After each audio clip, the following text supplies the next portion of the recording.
कर्म बड़ा है या भाग्य? इस दुनिया में कर्म को मानने वाले लोग ये कहते हैं कि भाग्य कुछ नहीं होता और भाग्यवादी लोग ये कहते हैं कि किस्मत में जो कुछ लिखा होगा वही होकर रहेगा। यानी इंसान कर्म और भाग्य इन दो बिंदुओं की दूरी पर घूमता रहता है और एक दिन इस जग को अलविदा कहकर चला जाता है। भाग्य और कर्म को अच्छे से समझने के लिए पुराणों में एक कहानी का उल्लेख मिलता है। तो आइए ये कहानी क्या कहती है जानते हैं। एक बार देवर्षि नारद जी बैंकुट धाम जाते हैं। बैंकुट धाम पहुंचते ही वो भगवान विष्णु को नमन करते हैं और तभी नारद जी श्री हरि से ये सवाल करते हैं, प्रभु पृथ्वी पर अब आपका प्रभाव कम हो रहा है, धर्म पर चलने वालों को कोई अच्छा फल नहीं मिल रहा और जो पाप कर रहे हैं उनका भला हो रहा है। तब श्री हरि ने कहा, ऐसा नहीं है देवर्षि, जो भी हो रहा है सब नियति के जरिए हो रहा है। तब नारद मुनि देवर्षि बोलते हैं, मैं तो खुद अपनी इन्हीं आंखों से देख कर आ रहा हूँ, पापियों को अच्छा फल मिल रहा है और भला करने वाले धर्म के रास्ते पर चलने वाले लोगों को बुरा फल मिल रहा है। तब भगवान श्री हरि कहते हैं,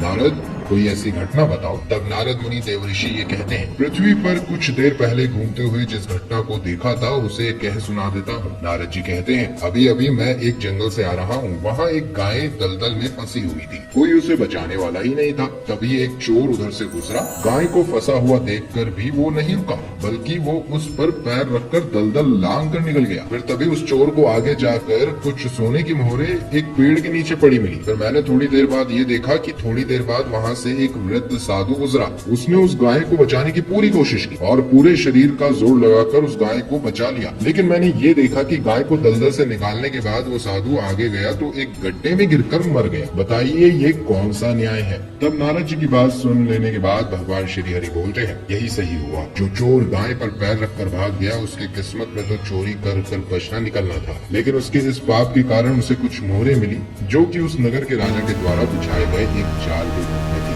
जिसमें वो चोर बस कुछ और मोहरों के लालच में फंस गया, जबकि वह चोर उसी राजा के राजमहल से एक थैला भरकर अशर्फियां व मोहरे चुराकर भागा था। लेकिन अब वो पकड़ा गया है और जल्द ही उसे राजा मृत्यु दंड देने वाला है। वहीं उस साधु की बात करें तो साधु को गड्ढे में इसलिए गिरना पड़ा क्योंकि उसके भाग्य में भी उसी समय मृत्यु लिखी थी, लेकिन गाय को बचाने के कारण उसके पुण्य और बढ़ गए और उसकी मृत्यु से उसे मोक्ष प्राप्त हुआ। वह साधु जीवन मरण के चक्र से छूट गया तथा उसे मेरे इस वैकुंठ धाम में एक श्रेष्ठ स्थान भी प्राप्त हो गया। इस तरह आप जान ले नारद कि इंसान के कर्म से ही उसका भाग्य तय होता है। तो दोस्तों, इस बड़ी ही रोचक कहानी से हमें ये सीखने को मिलता है कि इंसान को सदा अच्छे कर्म करते रहने चाहिए। अच्छे कर्मों से अच्छा फल प्राप्त होता है और वहीं बुरे कर्मों से बुरा फल। इस तरह से इंसानों के अच्छे बुरे कर्मों से ही उसका भाग्य बनता है और बिगड़ता है। सही कर्म करके ही भाग्य बदला जा सकता है। तो उम्मीद करता हूँ दोस्तों इस कहानी से आपको बहुत कुछ सीखने को मिला होगा। अगर हाँ तो वीडियो को लाइक करिएगा और ज्यादा से ज्यादा शेयर करिएगा। साथ ही चैनल पर नए हैं तो चैनल को सब्सक्राइब करना